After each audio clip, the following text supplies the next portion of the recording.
Quero falar sobre algo básico na fé. Mas o fato de ser um fundamento básico não torna ele menos importante. Pelo contrário, ele é o princípio e o fim de tudo que a gente entende como evangelho. Ele é o princípio e o fim de toda a história. Quero falar sobre Jesus. Alguém quer ouvir sobre Jesus hoje? Há 2 domingos atrás eu preguei uma mensagem que talvez tenha sido o final dessa série, ou quem sabe a gente está no intervalo e pode voltar em algum momento, sobre as obras da carne e o fruto do Espírito. E a última mensagem que eu preguei aqui, o tema da mensagem era: você não é o centro. Fala para quem está do seu lado: você não é o centro. Você não é o centro.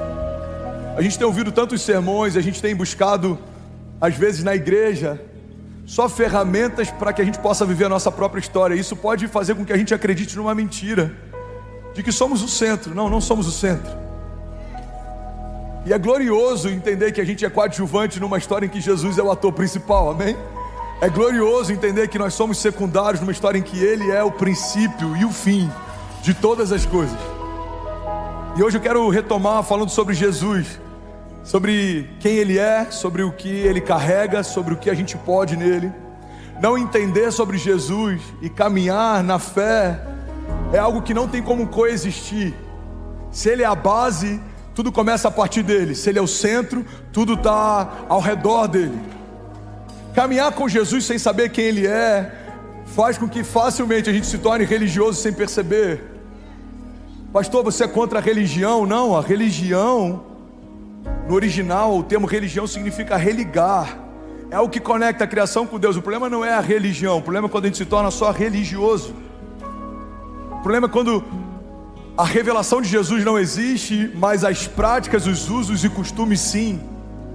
Quando a gente pratica algo sem saber o porquê pratica, quando a gente tenta obedecer algo sem saber o que Ele espera de nós. Como é possível obedecer um comando se eu não sei o que foi comandado? Como é possível obedecer uma palavra se eu não sei qual é a palavra que foi dada, irmão? O princípio da obediência é poderoso, mas ele é antecipado por um princípio, que é de saber ouvir os céus. É impossível você ser um bom filho, um filho obediente, se você não desenvolveu a habilidade de ouvir os céus. Tem muita gente que até quer viver a vontade, mas não sabe qual é a vontade. Tem muita gente que quer viver a promessa, mas não sabe qual é a promessa.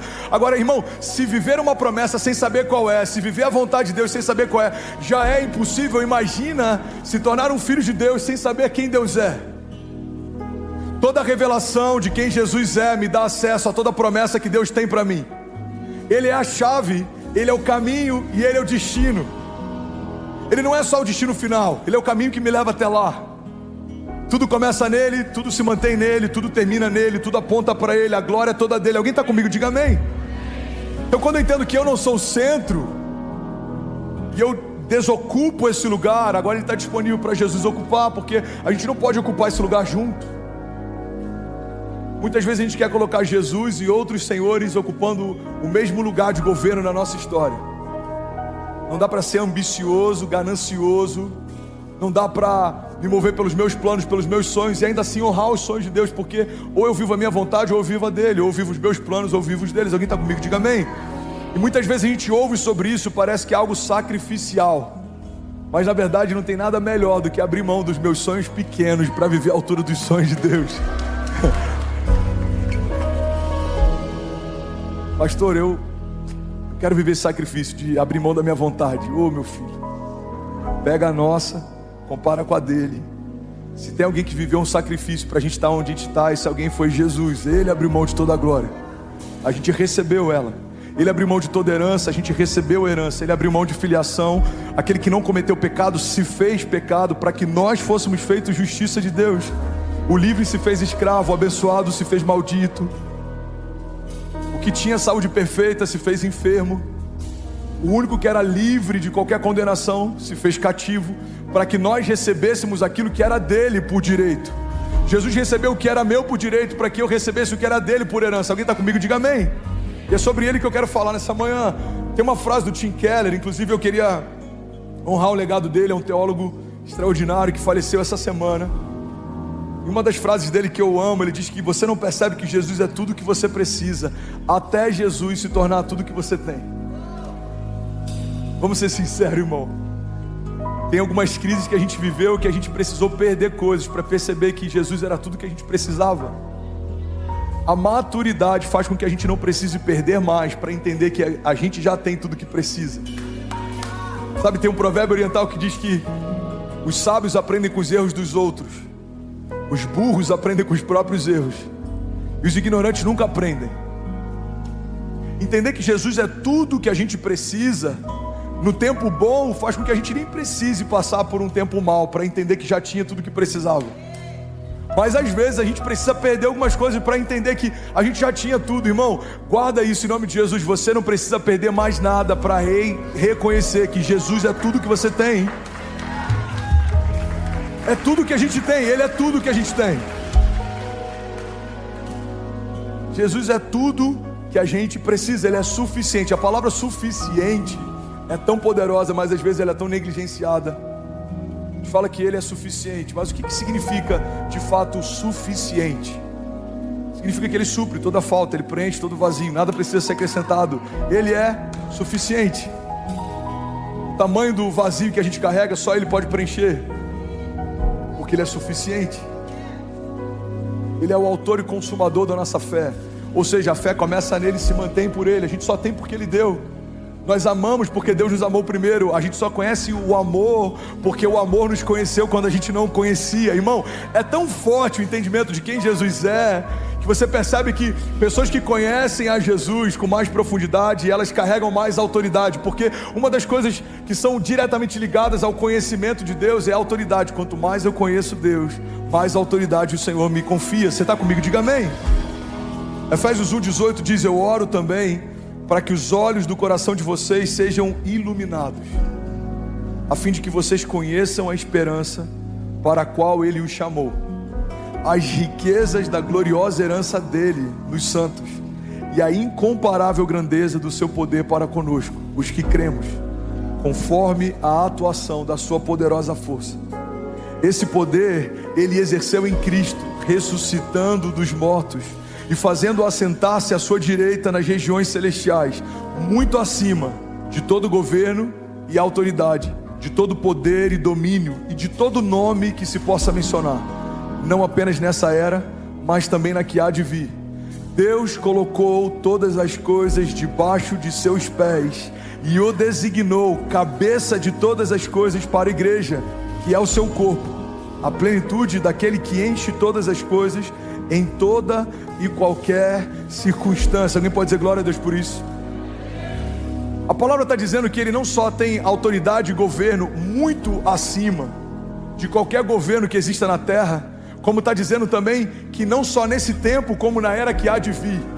Está falando de governo horizontal e de governo vertical. Ele está acima de todo mundo e Ele está acima por toda a eternidade. Governos passam, homens passam, ministérios passam, denominações passam, empresas passam, famílias passam, mas as palavras do Senhor jamais passarão. Foram estabelecidas como fundamentos eternos. É por isso que é muito fútil comparar os nossos sonhos com os dele, porque os nossos duram décadas, os dele não tem fim. As palavras que o Senhor tem para nós são palavras de vida eterna. As promessas apontam para a eternidade, porque é lá onde Ele habita. Ele quer levar a criação para o lugar onde Ele está. Deus se move na eternidade, Ele é o Pai da eternidade. E as promessas que Ele tem para nós não são promessas que passam. Irmão, olha para mim. A Bíblia diz que se temos esperança em Cristo apenas para dias como esses, de todos os homens somos os mais dignos de compaixão. Jesus não é uma resposta para hoje, Ele não é um remédio para o doente, Ele não é um empréstimo para o falido. Jesus não é para suprir uma falta de hoje. As faltas de hoje, elas vão passar, porque o ministério profético vai cessar em algum momento, quando toda profecia a respeito do seu futuro não for necessária, quando estivermos na glória. O ministério pastoral vai se resumir a um bom pastor, quando estivermos com Ele na glória. O ministério evangelístico vai deixar de existir, porque na glória os que foram alcançados pela mensagem do Evangelho estarão lá, e os que fecharam seus ouvidos para ela, não. Quem vai ensinar quando estivermos aos pés do Mestre? O que a gente vai ofertar quando estivermos na glória?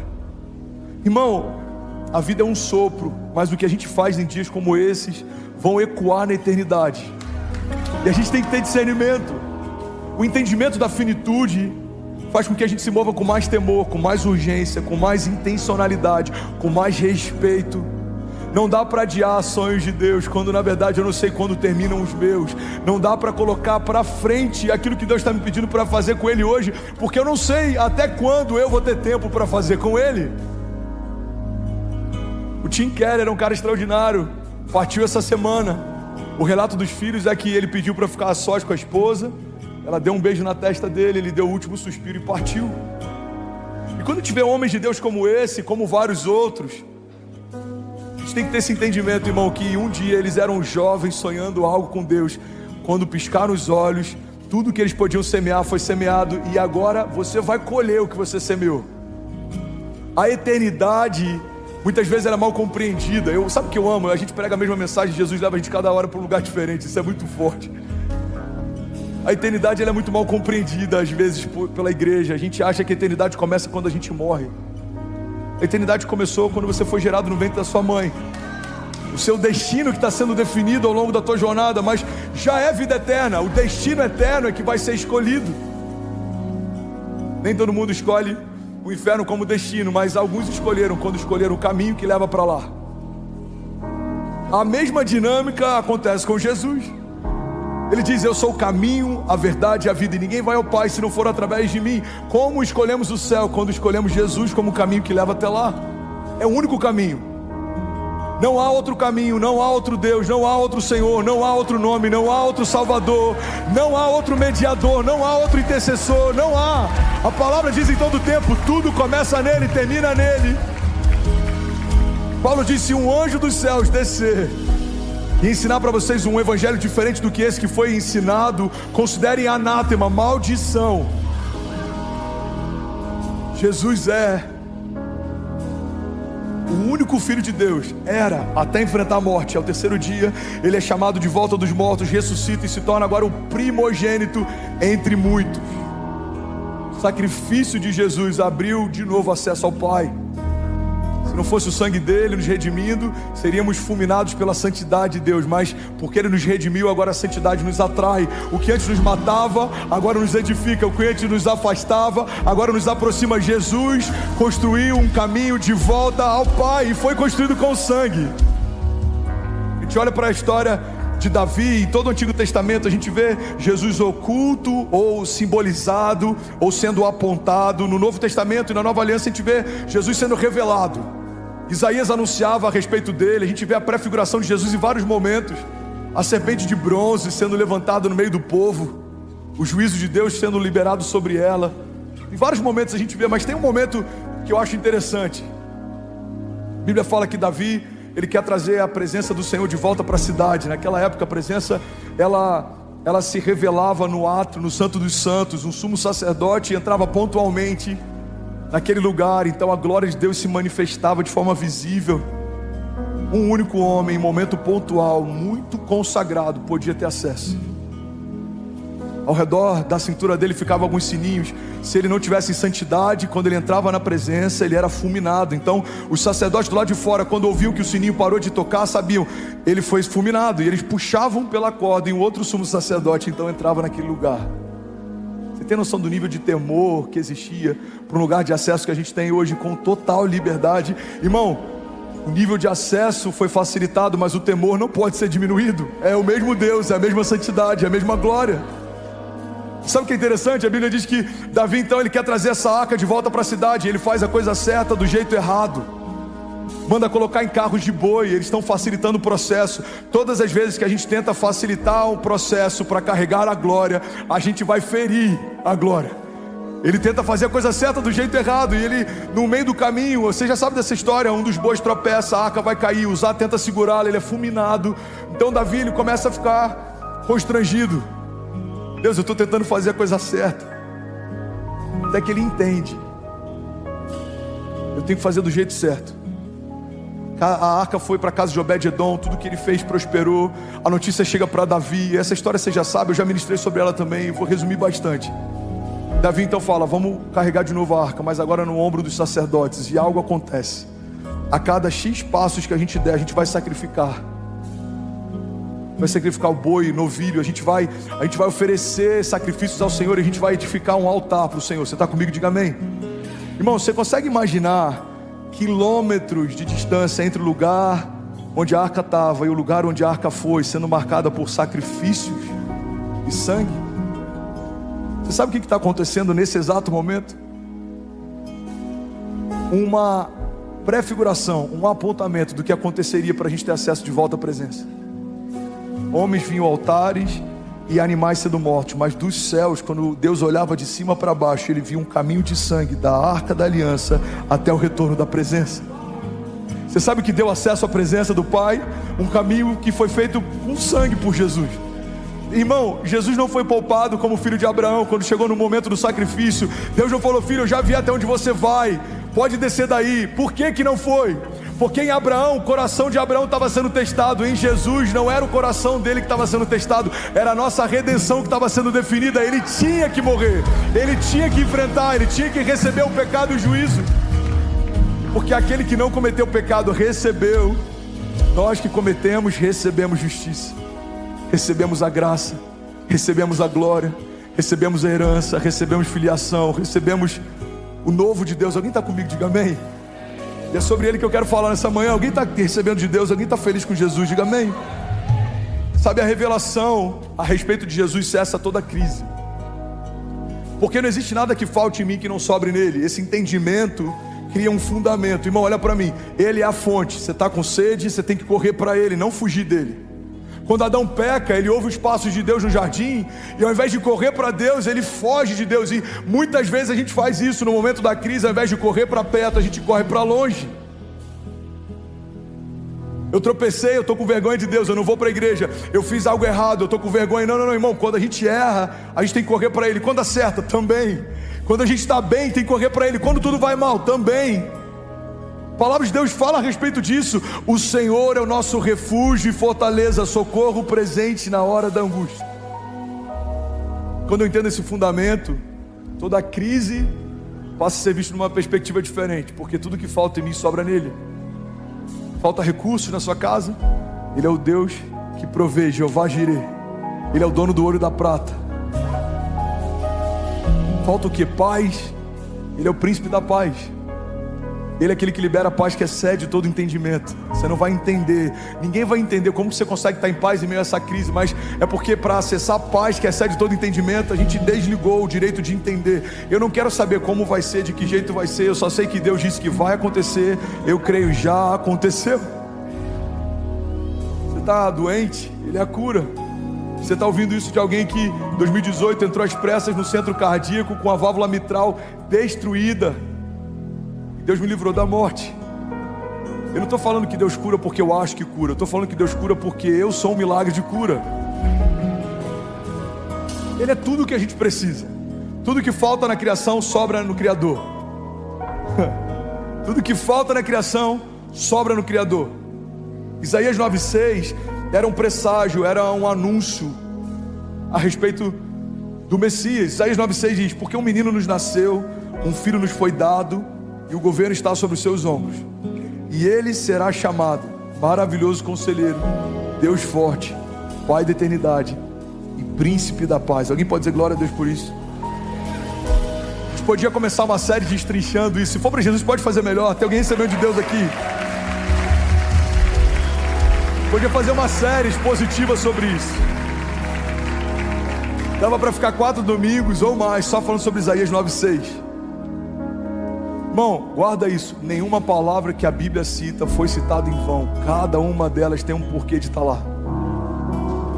Isaías 9,6 está falando sobre uma expectativa da criação, da vinda do Filho do Criador, da vinda do Messias, do Cordeiro de Deus que tira o pecado do mundo. Ele diz: um menino nos nasceu. Por que ele é chamado de menino?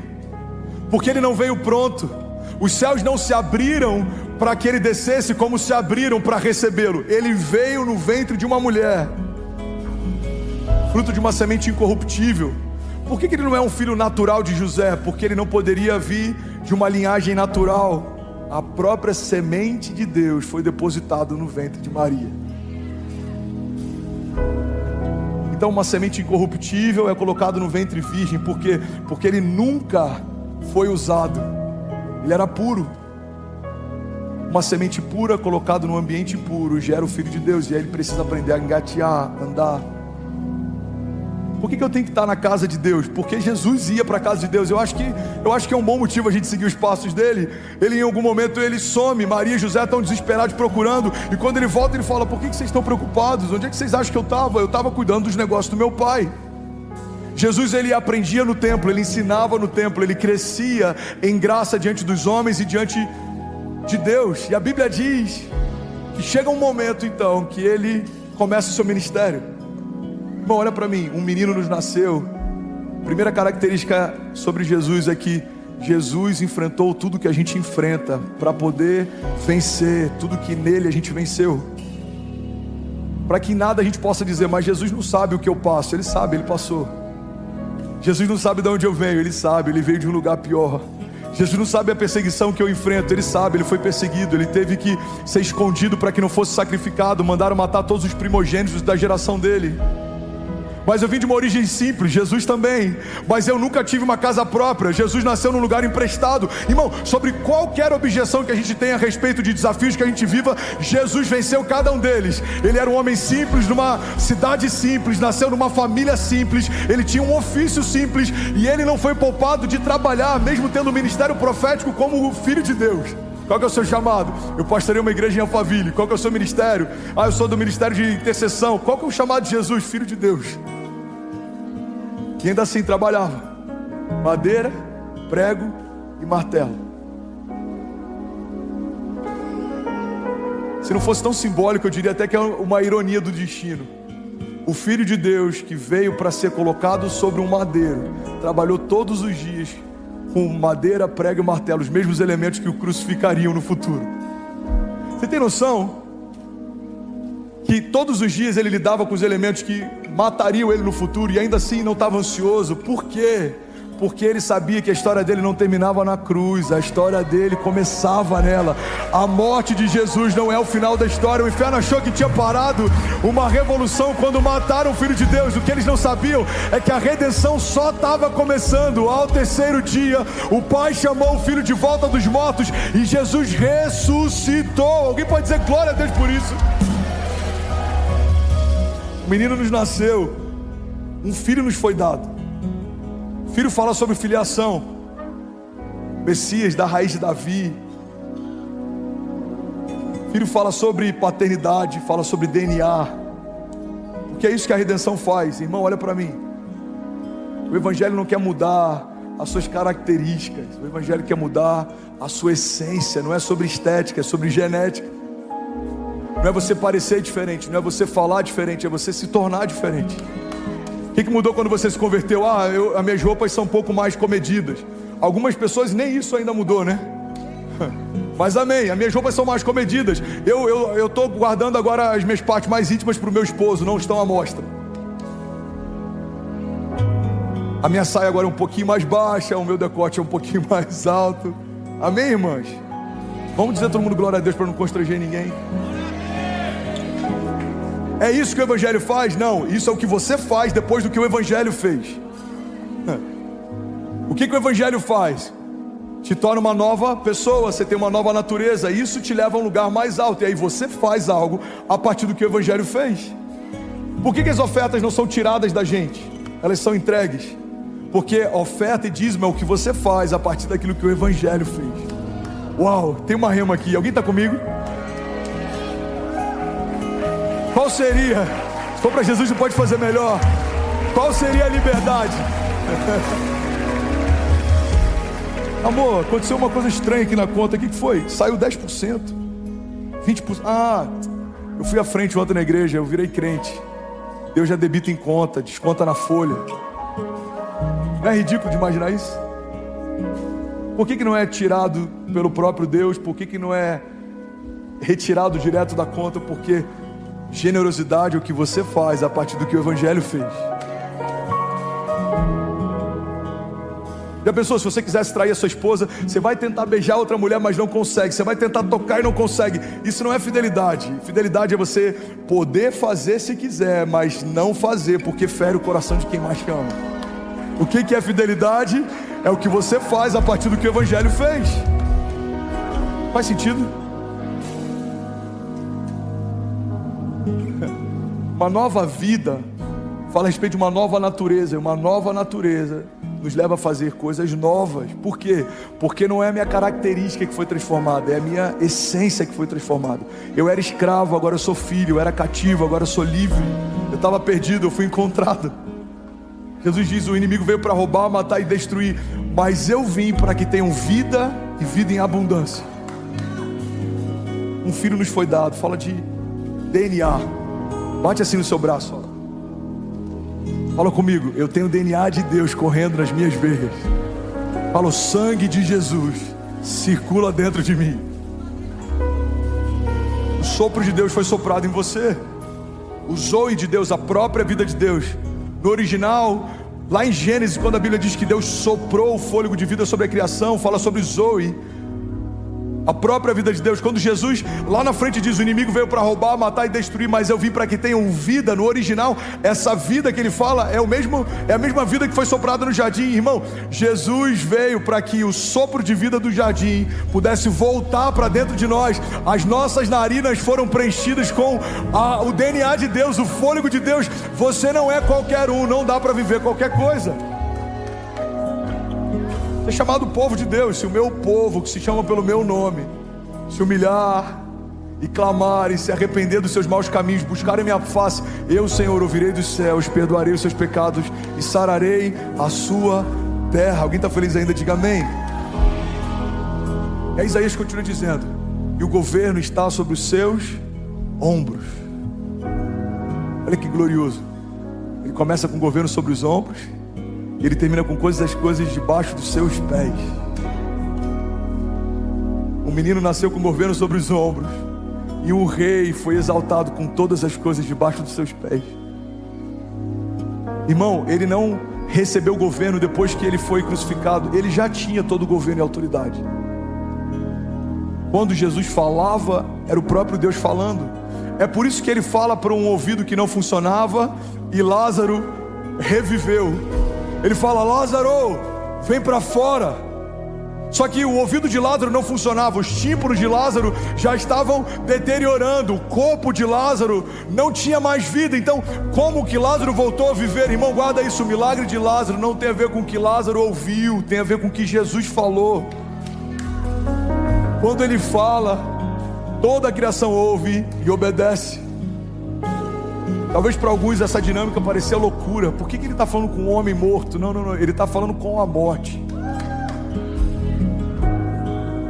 O homem morto não está ouvindo. Ele está falando: ei, libera, porque eu quero que ele volte a viver. Quem é esse, irmão, que até o vento e o mar lhe obedecem? Quem é esse que chama o morto e o morto obedece? É o Deus que fez os céus e a terra, e que te chama pelo nome, e que morreu no seu lugar, e que quer habitar em você, e que não quer um relacionamento de prazer em alguns cultos ou conferências proféticas. Ele quer se mover em você, ele quer nortear você, ele quer liderar você, ele quer governar você. Alguém crê nisso? Diga amém. Alguém pode celebrar Jesus aqui? Aleluia, aleluia.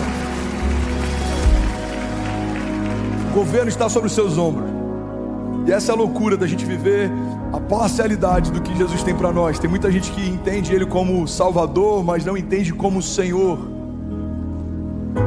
Se Ele tem governo sobre todas as coisas, qual é o sentido dele não ter governo e acesso sobre a minha história? Ele não vai tomar esse governo, Ele vai receber de você esse governo. Em Apocalipse ele diz: eis que estou à porta e bato. Sabe o que é interessante? Essa frase muitas vezes a gente usa para quem nunca teve um encontro com Jesus, mas essa frase, ela é liberada para uma igreja. Jesus está dizendo para uma igreja: igreja, vocês fecharam a porta e me esqueceram do lado de fora. Eis que estou à porta e bato. Irmão, olha para mim, a salvação é que nos dá acesso de novo ao Pai, mas o senhorio de Deus é o que nos mantém num caminho com Ele. A Bíblia chega ao ponto de falar sobre uma casa que foi desocupada. Fala a respeito de salvação, alguém que foi salvo, mas não foi preenchido. Então, os demônios que estavam nessa casa voltaram depois 7 vezes mais e ocuparam ela. E quando chegaram, encontraram ela limpa e arrumada. O que a Bíblia está dizendo é que o que o Evangelho propõe não é só o esvaziamento do que é do inferno, mas o preenchimento do que vem dos céus. Deus não quer só tirar você de laços de morte. Deus quer encher você com palavras de vida. Deus não quer só tirar você de lugares de sujeira e podridão. Deus quer trazer para você pureza e beleza do céu. Alguém comigo aqui? Que se estiver desocupado, arrumado e limpo, alguém vai preencher. Por isso que Isaías fala: o governo está sobre os seus ombros. Irmão, Ele não é só Salvador, Ele é Senhor. Ele governa de geração em geração. Ele quer governar a nossa casa, Ele quer governar os nossos passos, Ele quer governar a nossa história, Ele quer governar os nossos negócios.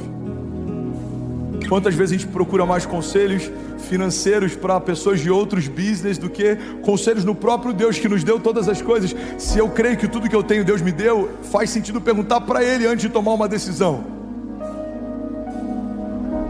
Isaías continua dizendo: e Ele será chamado. Alguém está recebendo algo de Deus? Diga amém. Maravilhoso conselheiro. Sabe, tem alguns momentos na Bíblia em que Jesus não entrou até que a multidão saísse. O milagre da filha de Jairo, por exemplo. Isso é muito interessante sobre a multidão. Olha para mim. A mesma multidão que chora a sua dor tem dificuldade de crer no seu milagre. Quando Lázaro estava morto, já fedia, a Bíblia diz que quando Jesus chega naquela vila, naquele lugar, alguns começam a ficar agitados e questionavam entre si: por que ele não veio primeiro? Se ele tivesse vindo antes, Lázaro não tinha morrido. Na verdade, Jesus demorou para chegar intencionalmente, porque se Ele curasse o enfermo, seria mais um testemunho de cura, mas ressuscitar morto seria algo ainda mais profundo. Irmão, tem vezes que a gente acha que Deus está demorando para fazer. Na verdade, Ele pode estar só permitindo que a intensidade do testemunho do seu milagre seja maior. Tem momentos em que Ele poupou pessoas antes de passar por uma crise. Tem momentos que Ele poupou no meio da crise. Tem momentos que Ele poupou depois da crise. Às vezes a gente é poupado antes, Deus dá um sinal, uma direção, Ele poupa. Às vezes a gente é poupado no meio, a tempestade vem e Ele cessa. Às vezes a gente é poupado depois, a doença veio, Lázaro morreu, Ele ressuscitou. O importante é a gente entender que o tempo está sobre o governo dEle, mas a última palavra também. Eu não sei se vai ser antes, durante ou depois, mas uma coisa eu sei: se Deus prometeu que vai fazer, Ele é fiel para cumprir o que disse. E a Bíblia diz que Ele é o maravilhoso conselheiro. A Bíblia diz que Ele está chegando na casa de Jairo e Ele fala: olha, a multidão tem que sair.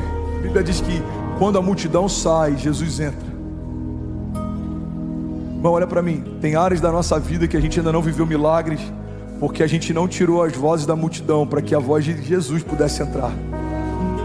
A voz da multidão, ela é limitada, ela sempre vai falar se vai acontecer ou não, de acordo com as possibilidades naturais. Dá para a menina voltar a viver? Não. É o que a multidão sabe. Mas quando Jesus chega, a notícia é diferente. Ele fala: a menina não morreu, apenas dorme. E a multidão que chorava o luto agora começa a rir do milagre. Irmão, guarda isso. O maravilhoso conselheiro está pedindo para que a gente esvazie de multidão de opiniões algumas áreas da nossa vida, para que a opinião de Deus possa preenchê-las. Pastor, mas a Bíblia diz que na multidão de conselhos existe sabedoria. Na multidão de conselhos, não são nos conselhos da multidão. Multidão de conselhos são vários conselhos. Quem pode dar conselhos? Conselheiros. Qual que é a diferença de opinião para conselho? Opinião qualquer um dá. Conselho só dá quem tem propriedade para isso. Pede uma opinião sobre, sei lá, Ucrânia, para qualquer um aqui. Eu acho que a gente tinha que invadir lá a Rússia. Isso é uma opinião. Você entende poderio militar? Você entende estratégia militar? Você entende do backstage dos países? Você entende da agenda que existe por trás? Não, é uma opinião. Agora, quem pode falar sobre? Generais, homens de governo, pessoas que lideram forças armadas. Todo mundo tem uma opinião sobre economia. A gente quer que abaixe os juros, mas se abaixar pode aumentar a inflação. Outros querem que aumente os juros. Irmão, a gente tem uma opinião, mas quem tem conselhos para dar? Quem domina do assunto. E ninguém domina mais sobre milagres do que o Deus de milagres. Ninguém domina mais sobre fé do que o autor e consumador da nossa fé. Ninguém domina mais sobre vida do que a própria vida. Ninguém domina mais sobre destino do que o Pai da eternidade. Então confia, irmão, Deus sabe o que está falando quando te fala alguma coisa. Ele é um maravilhoso conselheiro. Tem milagres que só vão acontecer quando a multidão sair. Segunda característica a respeito de como ele vai ser chamado: Deus forte. Em outras versões, na King James atualizada, Deus Todo-Poderoso. Fala comigo, Deus é Todo-Poderoso.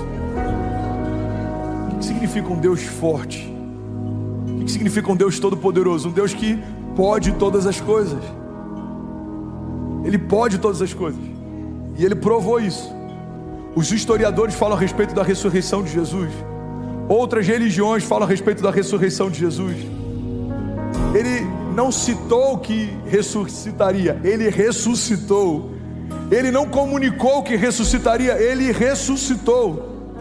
Se nem a morte pôde pará-lo, o que pode detê-lo? A Bíblia diz que se Deus é por nós, quem será contra nós?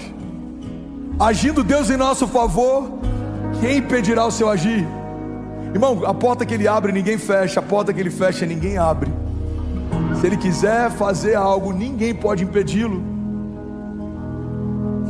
Tem um texto de um momento entre Jó e Deus que eu acho poderoso.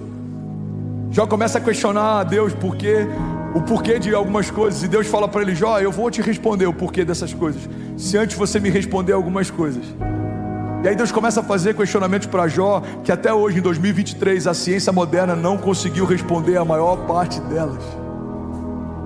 Deus começa a perguntar: Jó, onde é que você estava quando eu estabeleci os fundamentos da terra? Jó, onde você estava quando eu disse para o mar até onde ele poderia ir, e aonde o orgulho dele se desfaria em ondas, espuma? Deus começa a citar todo o processo, irmão. Essa conversa é gloriosa. Deus leva Jó para um lugar onde ele está estabelecendo fundamentos da terra, onde ele está criando tudo, onde ele está estabelecendo todo o ecossistema, toda a Via Láctea, a gravidade, a lei, todas as coisas. Você já parou para analisar o porquê que os planetas não colidem? Por que o Sol tem uma rotação perfeita? Por que a gente tem estações tão bem definidas, irmão? Porque Deus estabeleceu tudo que existe quando nada existia. João diz: no princípio Ele era o Verbo estava com Deus, o Verbo era Deus, e todas as coisas foram feitas por meio dele, e sem Ele nada do que foi feito se fez. Declara com autoridade, diga: Ele é o Deus forte, Ele é o Deus Todo-Poderoso. Salmos 46:1 diz: Deus é o nosso refúgio e a nossa fortaleza, auxílio sempre presente na adversidade. Por isso não temeremos, embora a terra trema e os montes afundem no coração do mar, embora estrondem as suas ondas turbulentas e os montes sejam sacudidos pela sua fúria.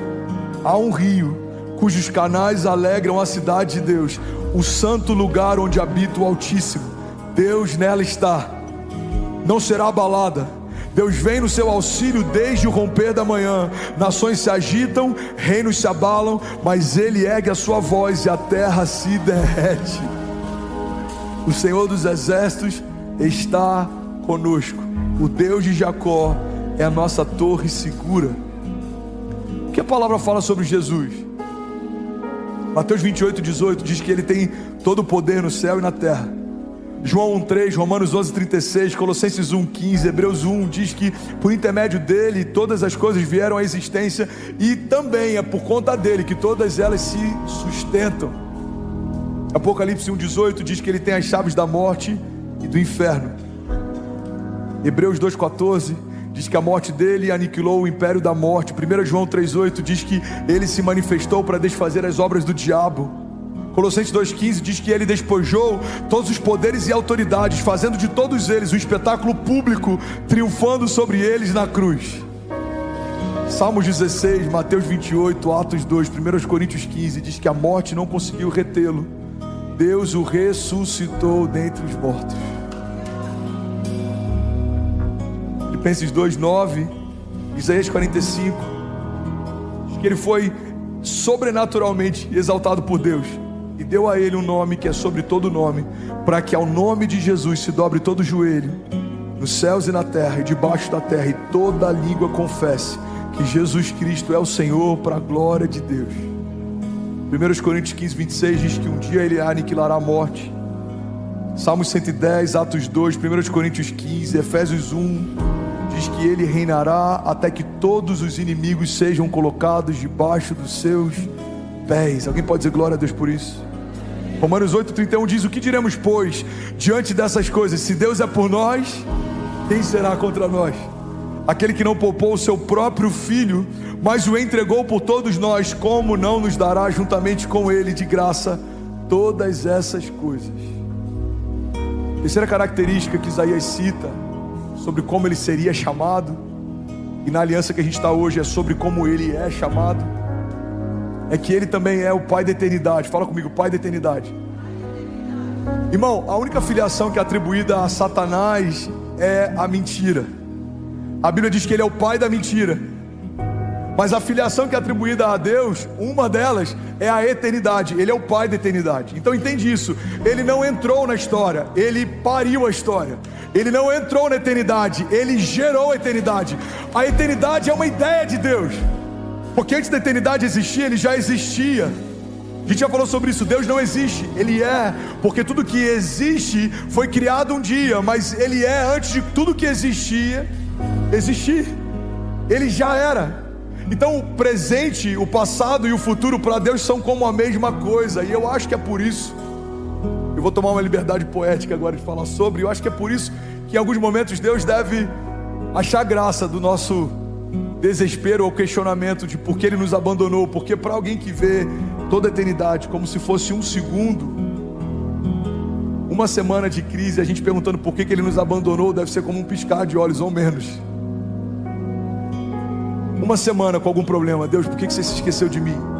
Filho, desculpa, eu acho que eu perdi alguma coisa. Eu gerei você quando nada existia, eu te chamava pelo nome antes do ventre da sua mãe existir, eu entreguei o meu único filho para ter você de volta, eu tenho promessas e palavras de vida eterna. Qual parte dessa história eu esqueci de você? Irmão, o Pai da eternidade, aquele que tem governo sobre passado, presente e futuro, Ele tem palavras de vida para você.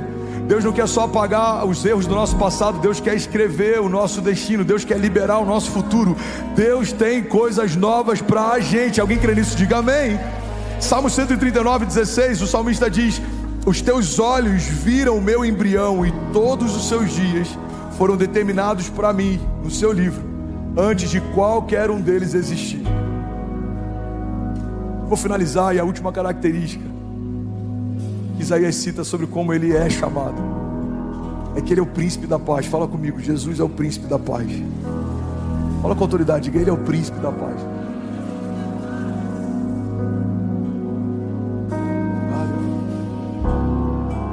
Segundo alguns estudos, nenhuma geração foi tão ansiosa como a nossa. Nunca houve tantas crises de pânico, ansiedade, depressão, medo e pensamentos suicidas como nos dias que a gente está vivendo hoje. Irmão, até algum tempo atrás, o número de mortes com guerras, acidentes, doenças, era maior do que o de suicídios. Mas os dias que a gente está vivendo, como os dias de hoje, a gente tem pessoas tirando a vida com um número mais elevado do que todas as guerras somadas. Nunca foi tão importante a revelação do príncipe da paz como em dias como os que a gente está vivendo. Quem é o príncipe da paz? É aquele que primeiro estabeleceu paz entre a criação e o Pai. A gente só tem acesso ao Pai porque Ele estabeleceu paz nesse relacionamento. Antes da gente ter uma paz interior, ou antes dele gerar paz ao nosso redor, Ele gerou paz entre o Criador e a criação. A Bíblia diz que nós fomos reconciliados com Deus através do sacrifício físico de Jesus. Irmão, você foi reconciliado porque numa relação que não estava boa, Jesus foi o intermediador e estabeleceu paz entre o Pai e os filhos. Como que Ele estabeleceu a paz? Se entregando à morte para que nós pudéssemos receber a vida. O único Filho de Deus morreu para que todos os homens pudessem ser feitos filhos de Deus. João 3,16 diz que Deus amou o mundo de tal maneira que entregou o seu único Filho para que todo aquele que nele crê não pereça, mas seja salvo. E eu amo falar isso na versão atualizada dos incendiários, que é mais ou menos assim: Deus amou você de tal maneira que Ele aceitou a ideia de abrir mão de Jesus por alguns dias, mas não aceitou a ideia de abrir mão de você para sempre. Deus amou você, Deus desejou você, Deus resgatou você. Aleluia! A palavra redenção também significa resgate. O que foi a redenção? Foi o resgate. Ele pagou o preço. Ele foi até o inferno. Ele te trouxe para a volta, para perto. Ele te deu novas vestes. Que não é só sobre estar perto, é sobre estar perto num lugar de honra. É como o filho pródigo. Ele não falou: que bom que meu filho voltou, filho, agora você vai ficar um tempo para você aprender o que você fez. Não. Deem novas vestes, novas sandálias. Colocou um anel na mão dele. Porque para todos os empregados talvez fosse um filho ingrato, mas para o pai ele era filho do mesmo jeito. Irmão, olha para mim, não importa se você está 20 anos no evangelho, se você vai entregar sua vida para Jesus hoje, Ele ama você pelo que você é, não pelo que você faz. Jesus ama você. Fala para quem está do seu lado: Jesus ama você. Jesus ama você. E essa é a graça do evangelho. O inferno conhece o seu nome, mas vive te chamando pelo teu pecado. Mas Jesus, mesmo conhecendo todos os nossos pecados, continua nos chamando pelo nome. Ele não te chama de derrotado, o mentiroso. Não. É o meu filho. Esse é o André, avivalista. Esse é o Lucas, reconstrutor. Esse aqui é a Priscila, tem um ministério de ajuda. Essa aqui é a Luísa, que eu vou usar para ensinar crianças sobre a minha história. Esse daqui é o Luiz, que eu vou usar como financiador do meu reino. Esse aqui é o José. Irmão, Deus nos conhece pelo nome e já atribuiu a cada um de nós um destino profético. O seu chamado antecede a tua existência. Deus não olhou para a terra e viu o que fazia e te deu um chamado para suprir uma necessidade. O seu chamado já existia antes de você existir. Ele sonhou com você. Você não foi um fruto do engano, do acaso, por mais que os seus pais possam dizer isso. A palavra diz: não fomos gerados pela carne nem pelo sangue, fomos gerados pelo próprio Deus. Deus desejou você. A palavra príncipe no original significa o primeiro, aquele que vai à frente. Jesus é aquele que vai à frente, estabelecendo paz. Por que 2023 vai ser um ano de paz? Porque Jesus é o Senhor da minha história. Por que a minha casa vai ser um lugar de paz? Porque o Senhor é o centro da minha casa. Se o Senhor não guardar a cidade, em vão vigia o sentimento.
Se o Senhor não edificar uma casa, em vão trabalham aqueles que edificam. Por que independente do caos eu vou viver em paz? Porque independente dos cenários ao meu redor, Cristo é o centro da minha história. Irmão, a paz primeiro foi liberada entre você e o Pai, depois foi liberada no seu interior. Pastor, e a paz ao meu redor? Isso é consequência. Quando esbarram em você, você só vai derramar o que você está cheio. Jesus está dormindo no meio de uma tempestade. Por quê? Porque Ele era a paz, Ele carrega a paz. Então quando Ele se levanta e abre a boca, a paz que estava do lado de dentro começa a modificar o clima e a geografia do lado de fora. A paz que excede todo entendimento. A paz que excede todo entendimento. O que Deus tem para nós, irmãos, é a paz que excede todo entendimento. Você não vai ter paz quando a conta estiver positiva. Você vai ter paz porque Deus é o Deus da sua história. Você não vai ter paz porque as retaliações cessaram. Você vai ter paz independente das retaliações. Você recebe isso? Colossenses 1:12, o louvor pode subir. Diz assim: dando graças ao Pai que nos tornou dignos de participar da herança dos santos no reino da luz. Pois Ele nos resgatou do domínio das trevas e nos transportou para o reino do seu Filho amado, em quem temos a redenção, a saber, o perdão dos pecados. Ele é a imagem do Deus invisível, o primogênito de toda a criação, pois nele foram criadas todas as coisas, nos céus e na terra, as visíveis e as invisíveis, sejam tronos ou soberanias, sejam poderes ou autoridades, todas as coisas foram criadas por ele e para ele. Ele é antes de todas as coisas e nele tudo subsiste. Ele é a cabeça do corpo, que é a igreja. Ele é o princípio e o primogênito dentre os mortos, para que em tudo ele tenha supremacia. Pois foi do agrado de Deus que nele habitasse toda a plenitude, e por meio dele reconciliasse consigo todas as coisas, tanto as que estão na terra quanto as que estão nos céus, estabelecendo a paz. Pega isso, irmão. Estabelecendo a paz através do seu sangue derramado na cruz. Pastor, como que eu vou experimentar a paz? Só pelo sangue, irmão. O sangue dá acesso, o sangue dá destino, o sangue dá filiação, o sangue libera identidade, o sangue libera novas armas, novas ferramentas. O sangue te dá acesso à sabedoria de Deus. A Bíblia diz: Deus dá a sabedoria livremente àqueles que pedem. O sangue te dá acesso ao reino. Jesus fala para Nicodemos: ninguém pode ver o reino, e depois ele conclui dizendo: ninguém pode acessar o reino do meu Pai se não nascer de novo. O reino é o passaporte de acesso, o sangue é o passaporte de acesso ao reino de Deus. Você quer viver as promessas de Deus? Você tem que nascer de Deus, irmão. Só vive promessa de Deus os filhos de Deus. Promessas não são para simpatizantes da fé. Irmão, olha para mim. Eu sei que a gente está vivendo um momento em que tem muitos simpatizantes da fé, e a gente se alegra só pelo fato de pessoas que não sentariam para ouvir sobre Jesus antigamente, e agora tem até se exposto e sentado para ouvir sobre Jesus hoje. Mas o que dá acesso à salvação não é você ser um simpatizante da fé, é você se tornar um filho de Deus. Tem muita gente frustrada porque está todos os domingos ouvindo promessas, mas não vive promessas. Por que, pastor, que eu ouço anos sobre promessas e não vivo promessas? Porque o fruto do Espírito é para quem nasceu do Espírito. As promessas de Deus são para os filhos de Deus. A paz de Deus é para os filhos de Deus. O que Deus tem para você está disponível, irmão. O que eu tenho que fazer? Você só tem que confiar. A Bíblia diz: entrega os teus caminhos ao Senhor, confia nele, e o mais ele fará.